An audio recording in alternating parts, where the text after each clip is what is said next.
سیڑھیاں ابھی اسی طرح تاریک تھیں، مگر اس بار وہ جس ذہنی حالت میں تھا اسے کسی دیوار، کسی سہارے، کسی روشنی کی ضرورت نہیں تھی۔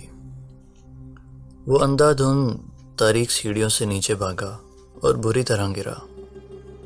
اگر سیڑھیاں سیدھی ہوتیں تو وہ سیدھا نیچے جا کر گرتا، مگر سیڑھیوں کی گولائی نے اسے بچا لیا تھا۔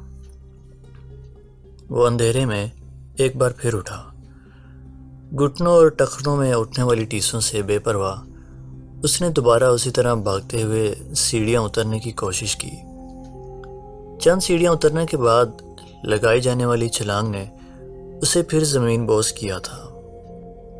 اس بار اس کا سر بھی دیوار سے ٹکرایا۔ وہ خوش قسمت تھا کہ اس کی ہڈی نہیں ٹوٹی۔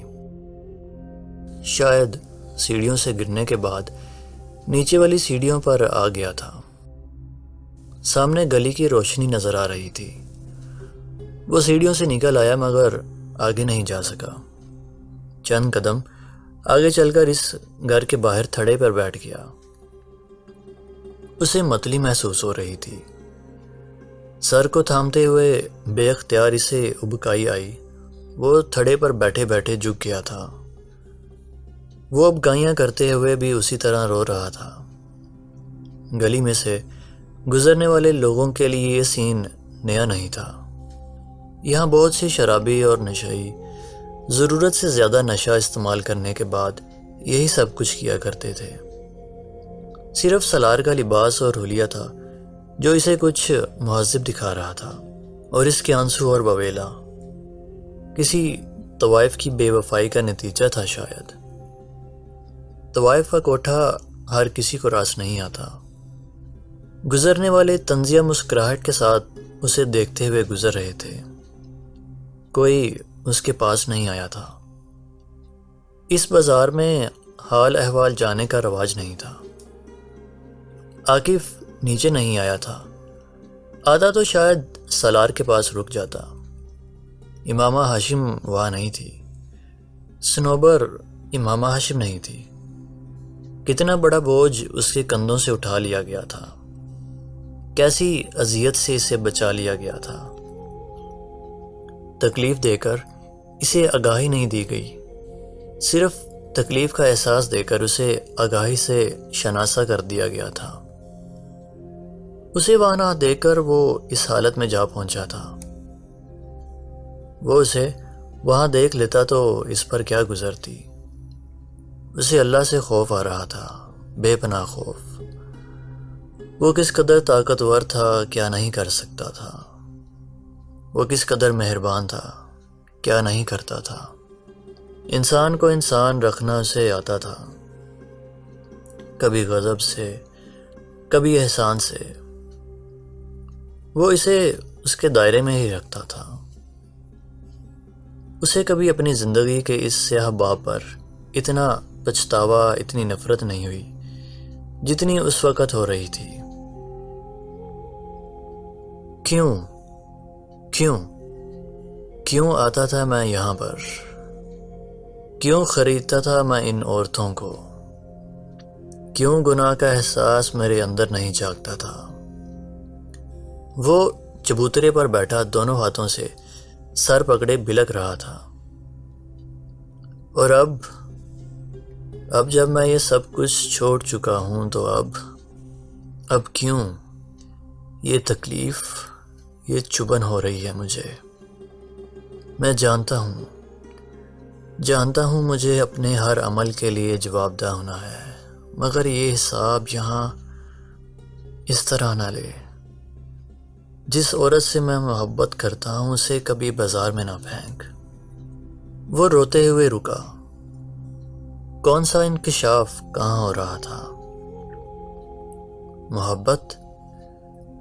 وہ گلی سے گزرتے لوگوں کو دیکھتے ہوئے بے یقینی سے بڑبڑایا۔ کیا میں اس سے محبت کرتا ہوں؟ کوئی لہر اس کے سر سے پیروں تک گزری تھی۔ کیا یہ تکلیف صرف اس لیے ہو رہی ہے مجھے کہ میں اس کے چہرے پر سائے لہرائے تھے۔ کیا وہ میرا پچھتاوا نہیں ہے، کچھ اور ہے؟ اسے لگا وہ وہاں سے کبھی اٹھ نہیں پائے گا۔ تو یہ پچھتاوا نہیں محبت ہے جس کے پیچھے میں بھاگتا پھر رہا ہوں۔ اسے اپنا جسم ریت کا بنا ہوا لگا۔ امامہ پھانس نہیں ہے، روگ ہے۔ آنسو اب بھی اس کی گالوں پر بہہ رہے تھے، اور اس بازار میں اس عورت کی تلاش میں اٹھتے میرے قدموں میں لرزش اس لیے تھی کیونکہ میں نے اسے اپنے دل کے بہت اندر کہیں بہت اونچی جگہ رکھا تھا، وہاں جہاں خود میں بھی اس کو محسوس نہیں کر پا رہا تھا۔ Checkmate. 150+ آئی کیو لیول کا وہ مرد منہ کے بل زمین پر گرایا گیا تھا۔ وہ ایک بار پھر پھوٹ پھوٹ کر رونے لگا۔ کون سا زخم تھا جو وہاں بیٹھا ہرا ہو رہا تھا؟ کون سی تکلیف تھی جو سانس لینے نہیں دے رہی تھی؟ آئینے نے اسے کہاں برہنہ کیا تھا؟ اسے کیا یاد تھا؟ کیا لیا تھا؟ وہ اٹھ کر وہاں سے چلنے لگا، اسی طرح بلک بلک کر روتے ہوئے۔ اسے خود پر قابو نہیں تھا۔ اسے پاس سے گزرنے والوں کی نظروں کی بھی پرواہ نہیں تھی۔ اسے اپنے وجود سے کبھی زندگی میں اتنی نفرت محسوس نہیں ہوئی تھی جتنی اس وقت ہو رہی تھی۔ وہ ریڈ لائٹ ایریا اس کی زندگی کا سب سے سیاہ باب تھا، ایسا سیاہ باب جسے وہ کھرچ کر اپنی زندگی سے علیحدہ نہیں کر پایا تھا۔ وہ ایک بار پھر اس کی زندگی میں آ کھڑا ہو گیا تھا۔ کئی سال پہلے وہاں گزاری گئی راتیں اب بلاؤں کی طرح اسے گھیرے ہوئے تھیں، اور وہ ان سے فرار حاصل نہیں کر پا رہا تھا۔ اور اب جس خوف نے اسے اپنے حصار میں لیا تھا وہ تو اگر امامہ اس بازار میں آ گئی ہوتی تو صنوبر امامہ ہاشم نہیں تھی مگر کوئی اور۔ اس کے سر میں درد کی ایک لہر اٹھی۔ میگرین اب شدت اختیار کرتا جا رہا تھا۔ اس کا ذہن بیٹھ گیا تھا۔ گاڑیوں کے ہارن اور لائٹس نے اس کے درد کو اور بڑھا دیا تھا۔ پھر اس کا ذہن کسی تاریکی میں اتر گیا تھا۔